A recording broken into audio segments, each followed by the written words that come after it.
Hello, I am Jane Callahan, a member of the League of Women Voters, Rochester. Can we start again? It fell off. No, I'm really going to put it there.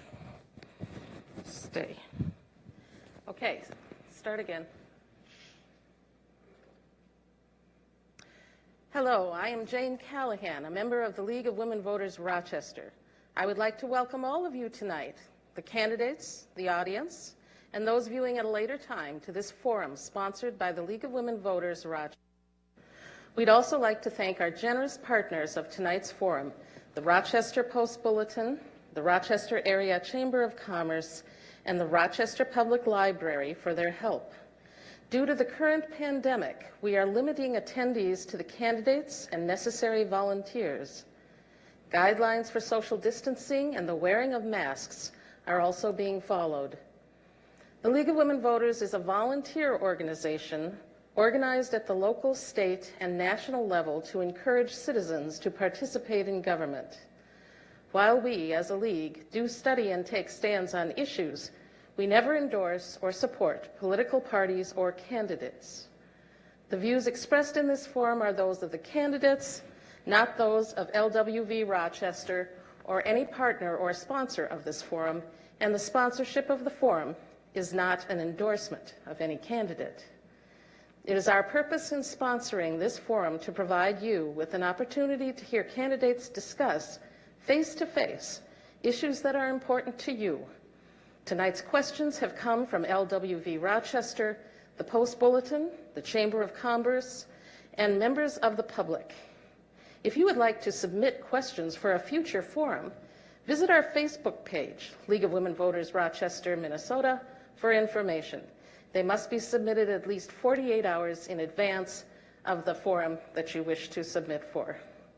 As there is never enough time to cover all the issues in a limited time and setting such as this, please feel free to contact the candidates' campaign headquarters directly if your questions are not addressed tonight. We'd like to thank all candidates for running for office, for offering to serve their community, and for the enormous time, dedication, and commitment that running and serving demand. We encourage our members as individuals, as we encourage each of you to get involved in your community and the political party of your choice. Welcome to tonight's forum, which features the candidates for City of Rochester 4th Ward Council member. The candidates for this seat who are present tonight are Katrina Pullum, P.J. Calkin, Kelly Ray Kirkpatrick. All candidates were invited to participate, and multiple attempts were made to contact them. Each candidate will have 2 minutes to offer an opening statement.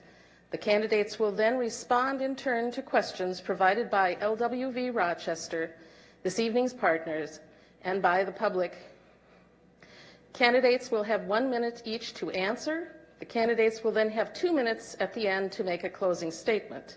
I would like to suggest to the candidates that you make your answer as succinct as possible. It isn't necessary to use the entire minute for your answer, but please finish your sentence when your time is up, even if the stop card has been presented, so you get to complete your thought. We would like to cover as many questions as possible. The timekeeper tonight is LWV Rochester member Anna Frühling. Questions from the public were checked to ensure they follow our guidelines by LWV Rochester members Maggie Brimajoin, Jane Callahan, and Kathy Swessel. Asking questions will be Randy Peterson of the Post-Bulletin and Brent Ackerman from the Chamber of Commerce. By random selection, it has been determined that Katrina Pullum will give the first opening statement. Candidate Pullum.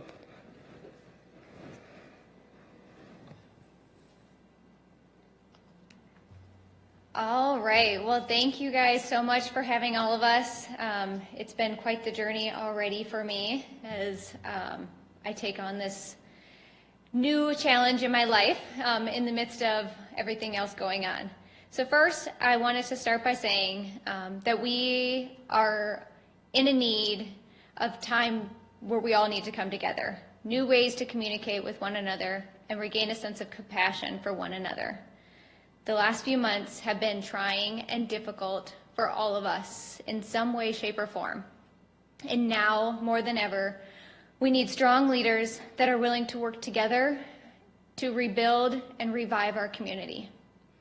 I was born and raised locally here. I grew up in Casson, just outside of town. My family first came to this area way back in the 1800s and have stayed and are pretty strong farming families just outside of town.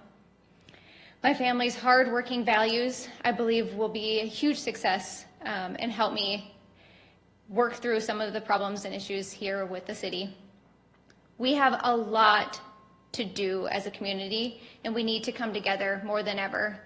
Our city council members and our county officials need to work together, and today is the day where that needs to start, and I hope I can be the person that brings everyone together. Thank you. Thank you. Next is candidate P.J. Hawkins.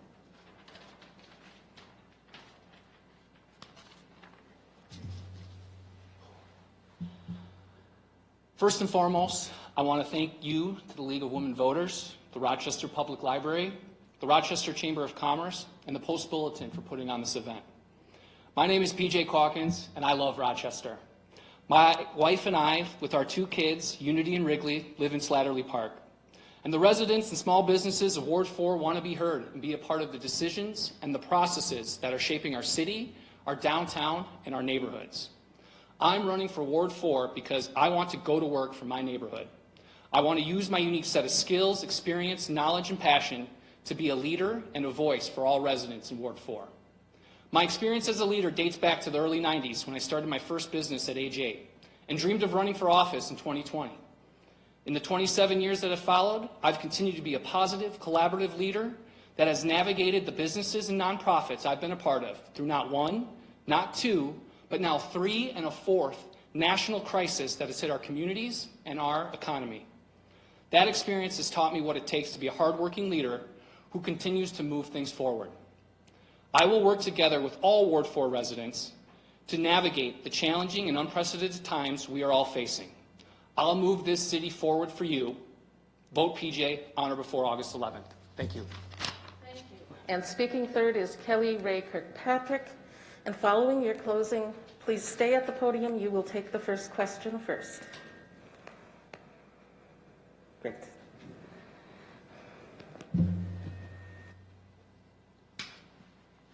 Good evening, everyone. Thank you very much for hosting us this evening and putting this collaborative effort to get the residents of Rochester informed about the City Council candidates and helping to inform our residents on the voting process. I'm running for Ward 4 City Council because I believe in this community, and I have been a longtime resident of Rochester, being born here, graduating high school here, and returning after college as a single mom. I find that the issues that are handled in Ward 4 have been worked through beautifully with Mark Bilderbach. Unfortunately, he is stepping down. We have very big shoes to fill when he exits his position. I believe that I'm the candidate to do that. I have been a leader of the East Side Neighborhood Association as their president for the last year and a half, and I've helped to work us through a couple of sticky situations. We're in the process of working through the mini roundabout on 11th and Center Street. We're also in the process of working through other issues. We've recently installed the MLK Community Food and Learning Garden. One of my passions is food security here in Rochester. And we're working on train horn noise ordinances so that we can have a better quality of life for neighborhoods that are closer to the trains. I ask for your vote on August 11th. I hope that tonight you will see that I have earned your vote on August 11th by the answers that I give to the questions that are presented this evening. Thank you. Thank you. Candidate, the first question will come to you. And speaking second is P.J. Hawkins. And this question comes from the League of Women Voters. So we'll start there. How can Rochester achieve a sustainable, energy-efficient future? Rochester is already on it. Am I getting too close? You're speaking very softly, so we need to Got it. bring it up. I will try and project more. Thank you. Rochester is already well on its way with what Mayor Brady institutionalized several years ago on the clean energy plan. I support clean energy. I will say, though, energy is not just about how we power our buildings and the flipping of a switch. Energy also involves how far our food is trucked, how we produce our water, the amount of calories that each person needs. Energy surrounds us day to day, 24/7. I do support renewable energy. It's very important. The initiatives that Mayor Norton has put in, the studies that she made with Germany are highly effective, and I think the sooner we can move on replacing old infrastructures with new, the better we will be at replacing some of our pollutants in the air and water, and I hope that renewable energy will happen by the time we're expecting to do it, by 2031, and if not before. Thank you. P.J. Hawkins. And if you want the question repeated, just ask. Yes, please. Okay. And the question was, how can Rochester achieve a sustainable, energy-efficient future? Thank you. Well, I believe every person has a responsibility to helping protect our natural resources and our environment. I agree the plan that Ardell put together for the 2030 100% renewable energy is a great plan. However, I do think that we need to ensure that renewable energy is cost effective, because as time goes on and technology advances, we've already seen how costs can go down. I am all for 100% renewable energy. However, I'm not for it if it's going to cost our poor or our businesses more, especially where we're at in the time of COVID-19. Thank you. Fulham.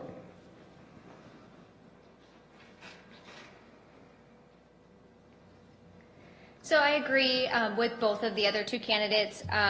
Mayor Brady had done a great job putting together the clean energy plan for Rochester and for our community, and we've already made great steps and bounds into those avenues. Sustainability is bringing everyone together. Like I've said, it's about working with our developers, working with our builders, working with RPU, and creating programs that help everybody achieve these goals. I think one of the biggest things that we've done and that we are still doing is making sure that we have the resources out there for these people to put in renewable energy, making sure, simple things like light bulbs and changing those out, but making sure that there's incentives for them to do so. Thank you. The next question goes first to P.J. Hawkins and secondly to Katrina Pullum. And it will be asked by Brent Ackerman of the Chamber of Commerce. All right, welcome candidates. My topic here is supporting small business and economic recovery. On Monday, the City Council voted to approve the CARES Act funding recommendation. Do you think these measures will be sufficient? And what other actions might be needed to support small business recovery, especially in the hospitality sector in our community? That's a great question. Yeah, they had to approve that CARES Act, but it's definitely not enough, especially in hospitality. I have many of friends that are in that industry, and they are reeling. They're not sure they're going to get out of this. So the city needs to look at property tax incentives, tax revenue cuts, lowering fees, whatever it takes to ensure that our hospitality industry can survive this. Because without them, we are not going to have a Mayo Clinic. We are not going to have an economy here because no one will have anywhere to stay. Thank you. Thank you. Speaking second, Katrina Pullum.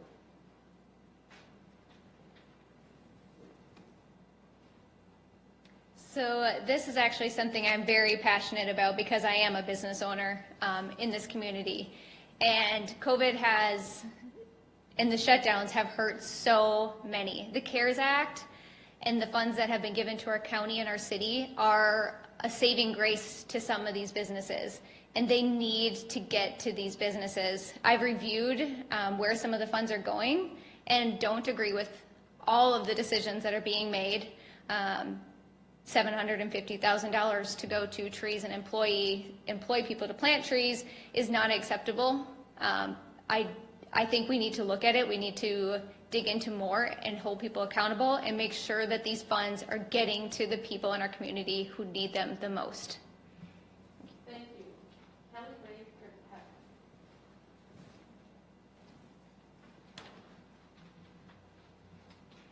As an essential small business owner, the CARES Act is a very good start, and we're thankful for it, but we need to restructure the allocation of funds as they exist currently. It's not going to hit the mark with what we're going to continue to do and the ever-evolving pandemic. Construction that's all around downtown could actually be seen as an asset this year because so many businesses are closed. So if we flip our thinking and we understand that we need to make the appropriate changes, that is supplying jobs,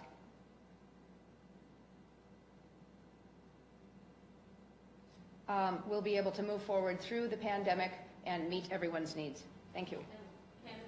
Oh, yes. Next question. So the next question will be asked by the Post Bulletin, Brandy Peterson.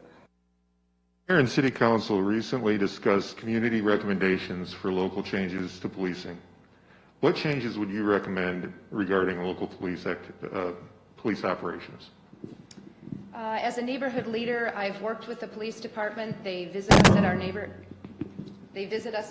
meetings. I think Chief Franklin is doing an outstanding job at bridging the divide that exists. Mayor Norton is leading the way as well. We're also thinking that further diversifying the field of the staffing and the officers would be great, especially going into some of those more culturally diverse neighborhoods that we have. And it's nice that they are working towards recommending added staffing and police officers through HIDA. Sheriff Torkelson and Chief Franklin getting extra officers here, and the extra care that we can give towards the drug trafficking will be very helpful.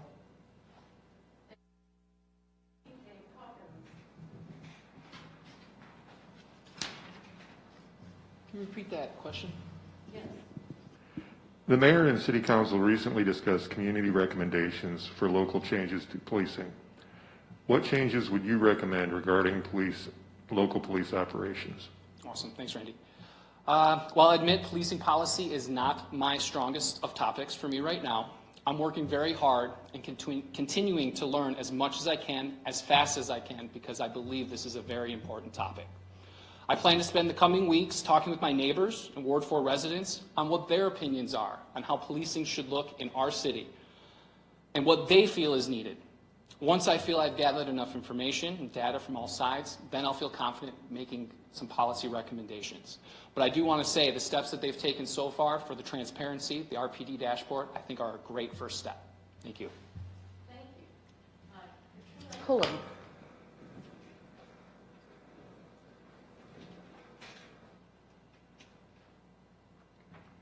So first part to that question is, what policy changes do I think that I would make?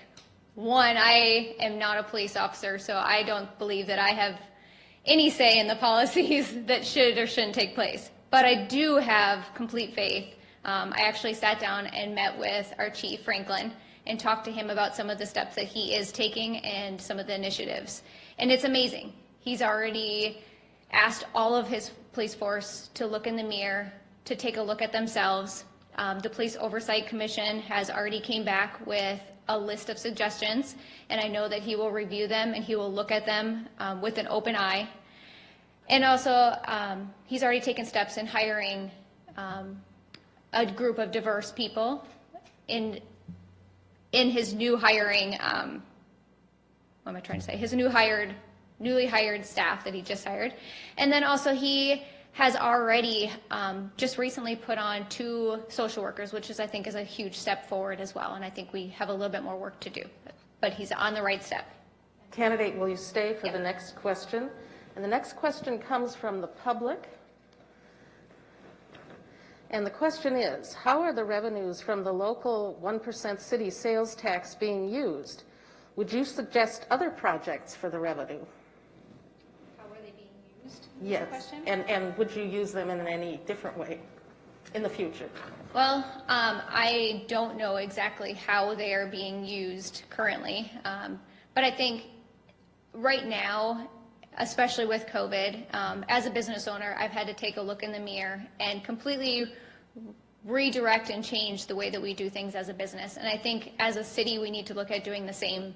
We need to make drastic cuts and changes to make sure that everything that we are doing and that we had planned to do still makes sense today. As far as the question goes, what would I what would I do? I don't know. I would have to look at our budgets and see what makes sense today and where the funds need to go and make sure that they're going and being used for the correct uses that actually help our community survive today. Thank you. Kelly Baker, Patrick, the same question to you. Do you want me to reread the question? No, I think I remember it. It's about the 1% sales tax. Correct. I'd like to change the question slightly and offer a comment instead. My constituents in Ward 4 are deeply concerned about sales taxes that are unending. The 1% sales tax was implemented several years ago, and it's still going on. I believe in sales tax because it's an across-the-board, fair, equitable change for everyone to implement funding sources for our city. However, there needs to be a solid stop and a starting point for these sales taxes. We can't forget about them. We can't let them go on and on. The residents of our city need to understand what they're for, why they're being implemented, and the end time for them. I think that's the fair, equitable way to go about implementing sales tax. Thank you. Thank you. PJ Coppins. Could you repeat that? How are the revenues from the local 1% city sales tax being used? Would you suggest other projects for the revenue? Yeah, so how it's exactly being used, I don't know, just like the other candidates here right now. For me, when it comes to tax revenue, I don't think we should be increasing taxes. We should be looking at other ways to be lowering our spending and being more responsible with our budget. A sales tax like that impacts the poor and minorities disproportionately, and that is something I'm not for. Thank you. And thank you. Would you stay at the podium? Oh, yeah. The next question comes from Brent Ackerman of the Chamber of Commerce.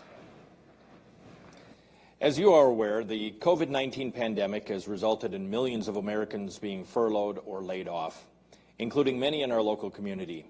In the face of these historic unemployment numbers, what steps would you take as a member of the Rochester City Council to promote the creation of jobs and help put Rochester citizens back to work? Thank you. I love this question. You guys asked this the other night. I'm excited to answer this one.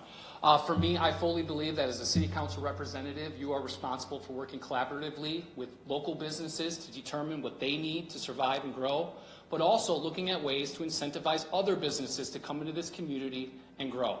I had a business here for 10 years, 19th Street, Northwest by the Rochester Athletic Club. And we unfortunately had to move our factory out of Rochester to St. Charles, Minnesota, because the property tax increases were not sustainable for our business. Thank you. Thank you. And the next speaker is Katrina Pullen.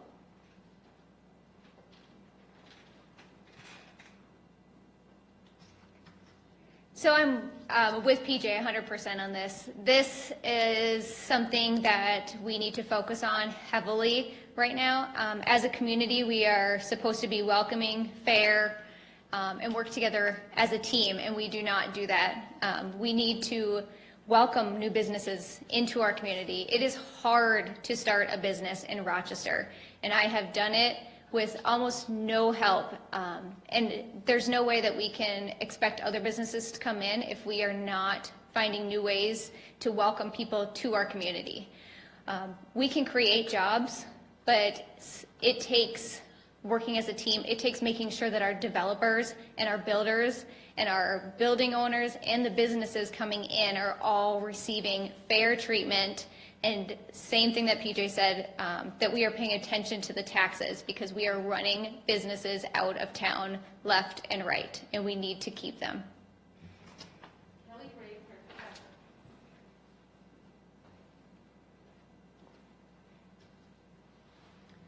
This economic situation is very familiar to our silent generation. By seeking input from some of our oldest residents, they may have some really poignant input on this as they went through the Great Depression. Our economic situation is not terribly unlike what we saw at that point in our history. City employees have been diverted to other jobs so that they can not be furloughed and maintain some of our other pop-up kind of factors that have happened since COVID has started. I think if we operate on a hyper-local level, seek out our neighborhoods, what services can be provided, and we can transition into ways of providing for services on a neighborhood level so that we don't actually have to do spending, we don't have to look at incomes, but we can provide services to each other by helping out and raising our community level up a few notches. Thank you. Thank you, and would you stay at the podium, or come back, please, Ms. Kirkpatrick. The next question is from Randy Peterson of the Post-Bulletin.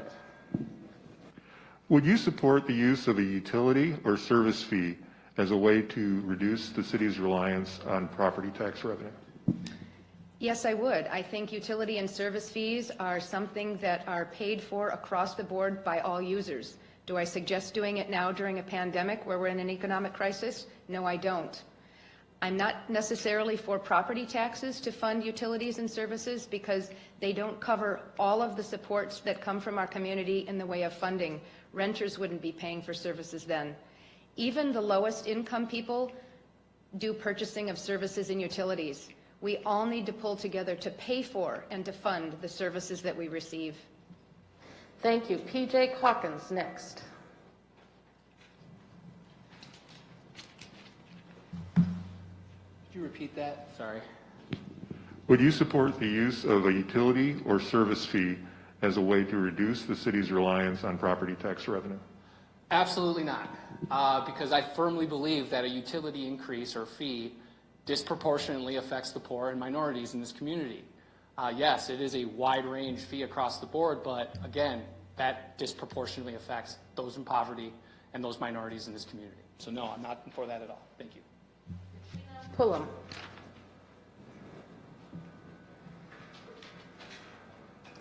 And you will get the next question first, so stay at the podium. Thank you. So when it comes to utility and service fees, we all pay them right now. An increase today, I'm going to say no. I think right now everyone across the board needs to realize that businesses are suffering, households are suffering, too many are unemployed, people are still furloughed, and we need to truly readjust, reimagine how we operate as a city and make sure that we are taking care of everybody. I agree with both people. Taxes, we shouldn't be looking at increasing those either. Right now, we need to just refocus. Thank you. And the next question is from the public on the issue of housing. Lack of affordable workforce housing has been a problem for years, from apartments to duplexes and townhouses to starter homes on small lots. What measures do you favor to increase the supply of affordable homes, such as changes in zoning or building codes, helping residents with repairs, incentives for builders, etc.? That's a loaded question. There is a lot in there. But when it comes to housing, there are a lot of different things that we can do. I know we're already using some of our TIF funds and we're doing little bits, but we need to work together as a team. And it's the number one thing that we need to do as a city. We need to talk to our builders. We need to find ways that our developers can develop the land at a reasonable cost. I spoke to a developer recently who informed me about some of the restrictions and the things that he is required to do and the fees that he's incurred just to develop and build land within our city. And it's astronomical, the fee that he has to pay. So we wonder why we don't have affordable housing. Well, it comes down to the fees and where we start from the top and work down. I think that we can get to a good home buyer program. CETA in our small towns, they do an amazing job, and I think we are a big enough city that we should be able to do the same type of program. Kelly Ray Kirkpatrick.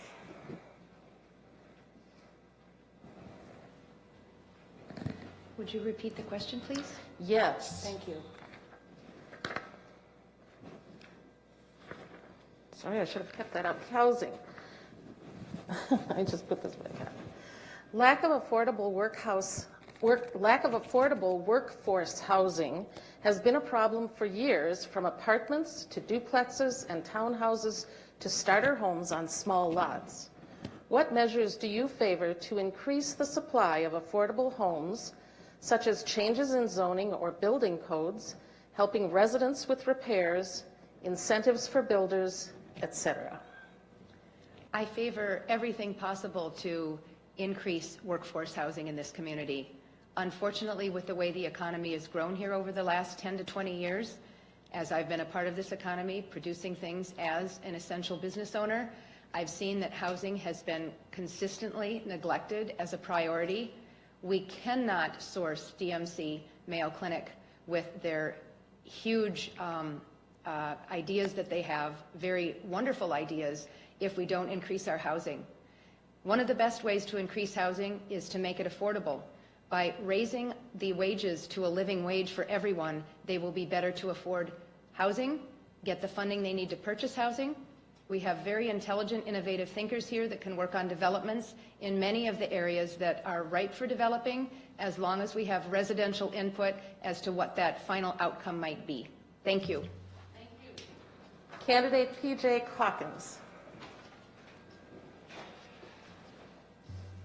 I think I got this question this time. So, all of the above. I think nothing is off the table right now when it comes to working hard to find ways to increase our affordable housing development. As a city, we need to be working hard to find ways to lower the fees, lower the cost of development, and use our TIF to encourage low-income housing as we need it. Thank you. Next question. You are first for the next question, and I will turn again to Grant Ackerman of the Chamber of Commerce. All right. My topic this time is about the budget. With the pandemic creating significant revenue challenges for the city, what will your budget priorities be moving forward? And how will you balance the need to provide services with the reality of less revenue? Sure. Yeah, I think at a very high level, we need to be working and be responsible with our spending and realistic with the impact that COVID-19 will have, both on our tax revenues and the future growth in Rochester. I prioritize things like transportation. I love our parks. I love our community services. But we can't continue to fund those things if it means that we're not being responsible with our spending and we're increasing the cost to our residents and small businesses. Thank you. Thank you. Candidate Katrina Pullum.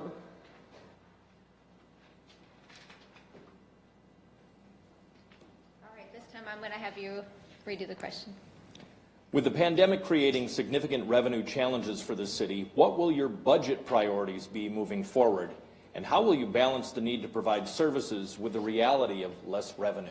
Okay, so this is a big problem right now. I have recently reviewed our 2018 and 2019 budgets and have looked through our revenue sources, where our funds had been coming from and where they were going, and trying to just understand where our shortfalls are going to be.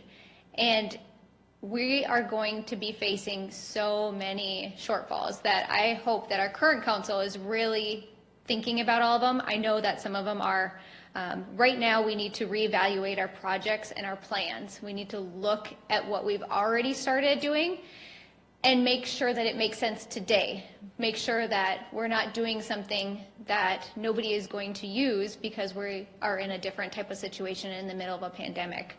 So my main focus would be really focusing on our revenue shortfalls and really focusing on our grant programs and making sure that we can find new sources for revenue to help sustain our economy.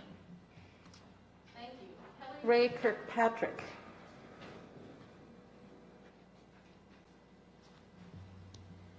Increasing revenue is going to prove very difficult with the ever-evolving pandemic. It's not fiscally responsible to spend when you don't have an income. Now is not the time to increase our spending. We need to work on developing the issues that we're already working on, hold tight to public safety, and residents' needs being met. Further discussion will no doubt be necessary due to the ever-evolving economic crisis. Candidate, won't you stay? And the next question is from Randy Peterson of the Post-Bulletin. What do you envision for the future of the Rochester Public Library? I love this library. I haven't been in it since it's closed, and I've spent a lot of time in the library the last couple of years. This is almost like my home. This is one of the most equitable buildings in our city. The staff and the library policies provide for everyone.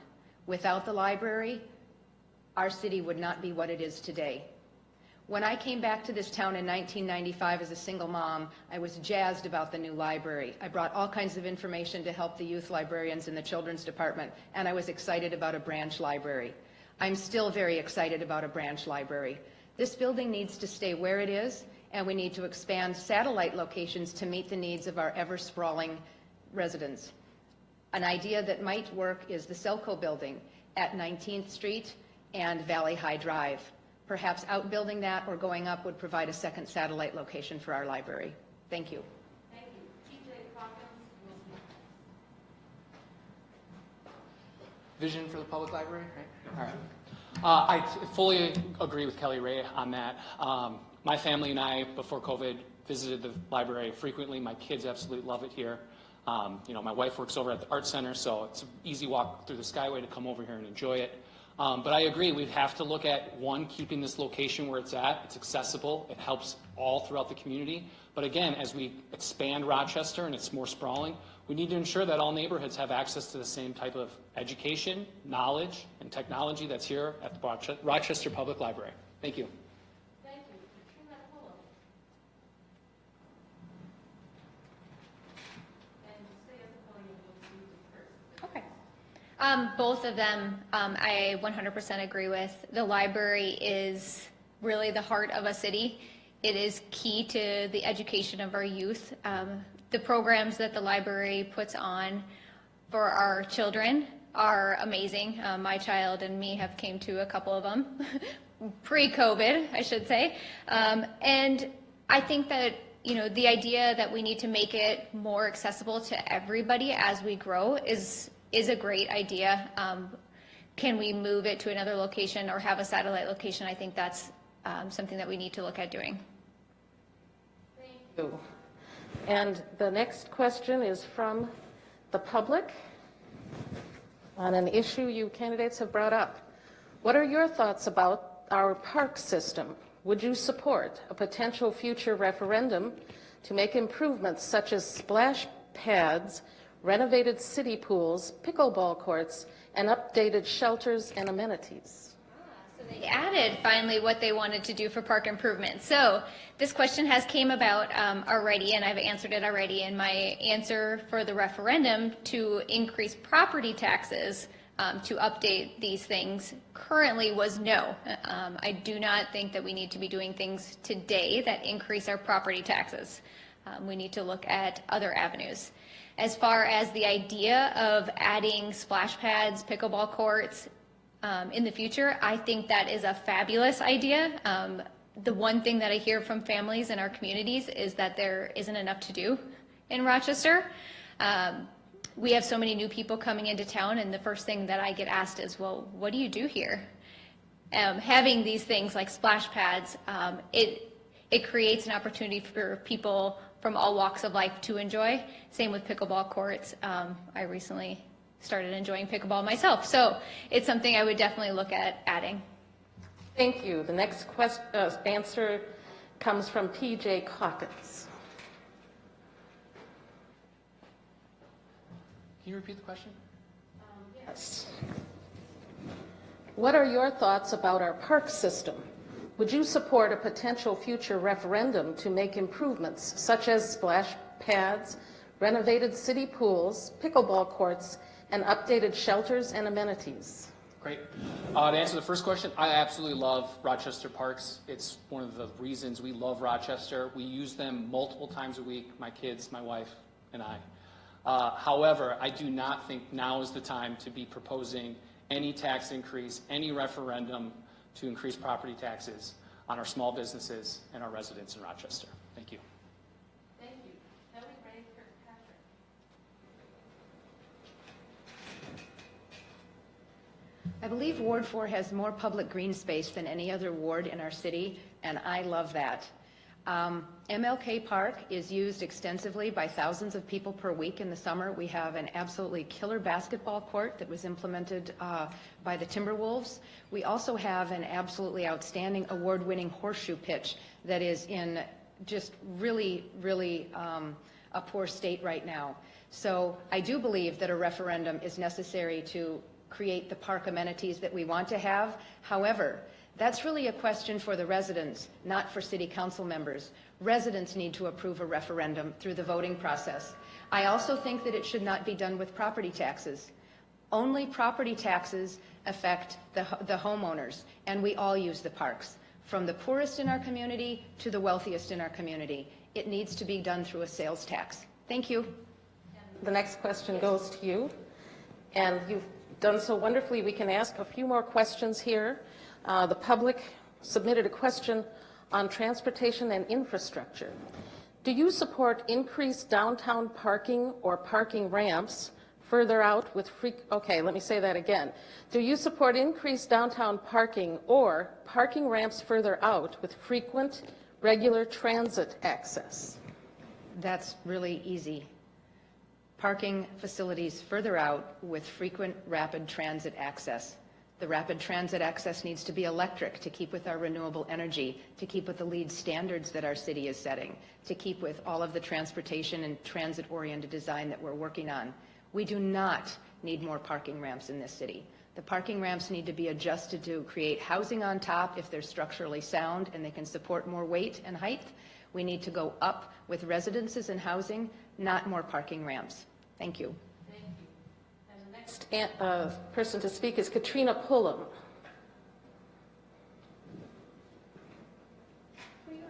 Yes.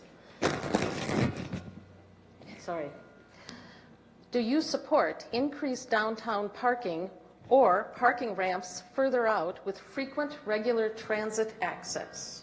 Okay. So one of the biggest problems right now with our downtown area is access. It's creating parking. We need parking for the people who are trying to come downtown, and we need parking for those trying to get to work. And I think that's the biggest struggle. I ran into a lady who was so upset because she was a volunteer at Mayo, and she now had to take a bus all the way across town and park way further away than she's ever had to do in the last 80 years, and that was very hard for her. So, yes, we do need to look at our options. We need to look at possibly more parking spaces. We also need to keep in mind that we are a growing city, and we are in a winter climate. So if we are going to create these places and we're going to expect buses and transit to be the only way for these people to get to work, we need to make sure that it works year round and not just in the summer when it's convenient. Thank you. Thank you. PJ Calkins. Yeah, of those two options for parking, I agree with Kelly Ray. I think we need to find transit hubs outside of downtown, and downtown does not need any more parking. What we need is more activity, more development, more businesses to stay downtown so that it'll attract our surrounding residents around downtown back to downtown. Thank you. And you will take the next question, which comes from the public. Here we go. The Star Tribune recently reported that Rochester has one of the highest disparities between black and white poverty rates. What policies could be used to address this disparity? Yeah, this is troubling. Our disparity in poverty rate is nearly twice the national average, which is just shocking to me. This is something that's 100 years in the making. It's a systemic issue. And I think we need to look at how we build our communities, how we do our schools and where our schools are located to ensure that there's equal opportunity throughout all of Rochester. Thank you. Thank you. Next to speak is Katrina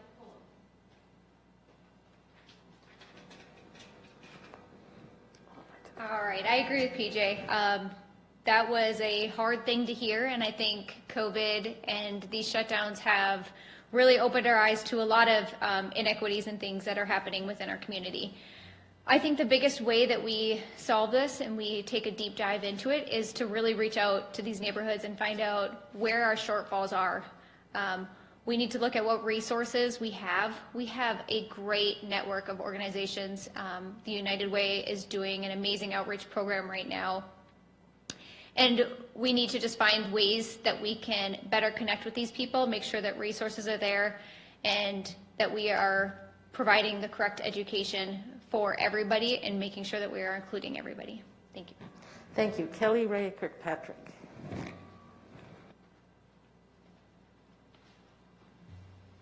Our quality of life is becoming compromised for many. With our large BIPOC population, a living wage would go really far.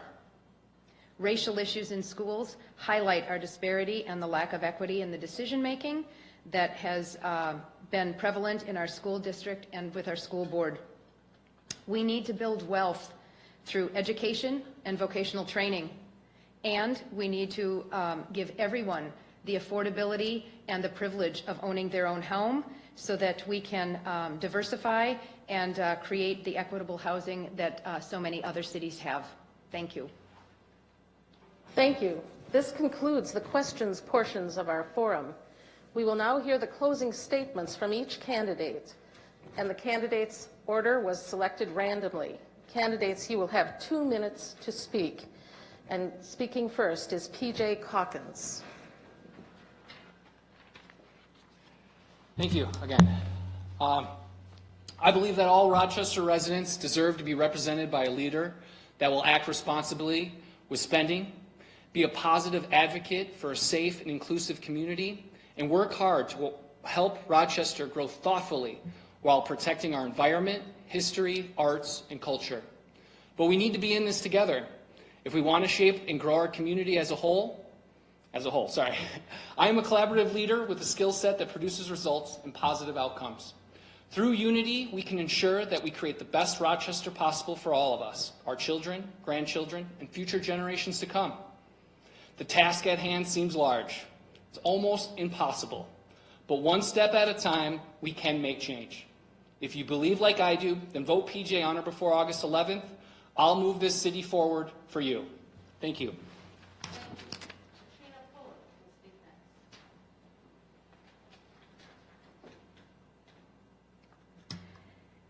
So change is needed now more than ever for our community. Our small businesses and our children need our help. Those facing inequities, they need our help.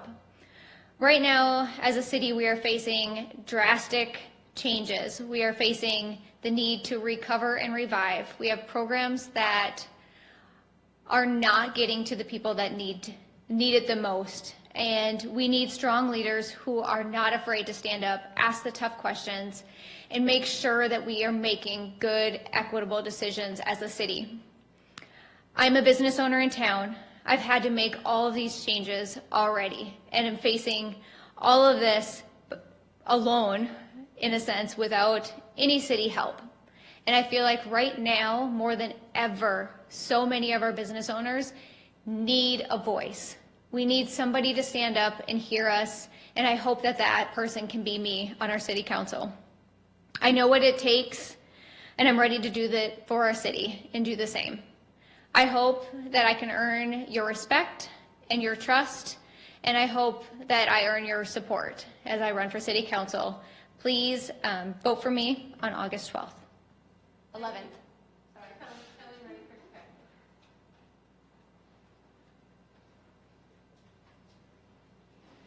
On March 2nd of 2019, I collaborated with the Rochester Public Library to open the Seed Library.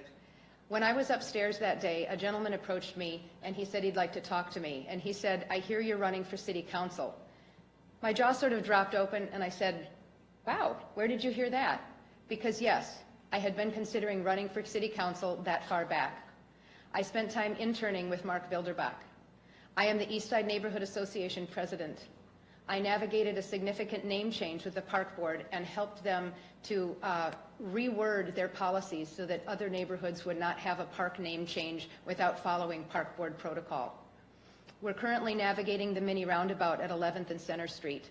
We're working on upgrades to the MLK Park, which probably won't happen for a while due to COVID and the lack of funding and other more pressing issues with Parks and Rec. I've helped to implement community gardens for food security across the ward, not just in my own neighborhood. I believe in the advocacy work that I do for this community, and I do it because I listen to people, because I want to get things done, and because I have a heart. The reason I'm seeking the Ward 4 City Council seat is because I want to work on even a deeper level than I'm already doing.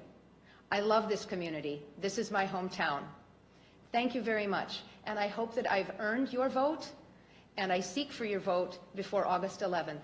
Thank you so much. Thank you to all of the candidates. We want to thank them for participating in tonight's forum. Thank you for your service to the community and for your willingness to participate in the democratic process by running for office. I would like to remind you, the viewers, that the views expressed in the forum tonight were those of the candidates, not those of LWV Rochester or any partner or sponsor of the forum. Thanks to our partners, the Rochester Area Chamber of Commerce, the Rochester Post-Bulletin, and the Rochester Public Library. Remember that Election Day is August 11th, and that early voting has already started. If you have voted by absentee ballot and would like to change your ballot based on what you learned tonight, visit minvotes.org, that's MNVOTES.org, for more information on the process. Please remember to vote. If you have a question about your polling place or you would like to see your sample ballot, visit vote411.org, VOTE411.org. To see this forum again, access the forums from the Rochester Public Library website. Good night, everybody.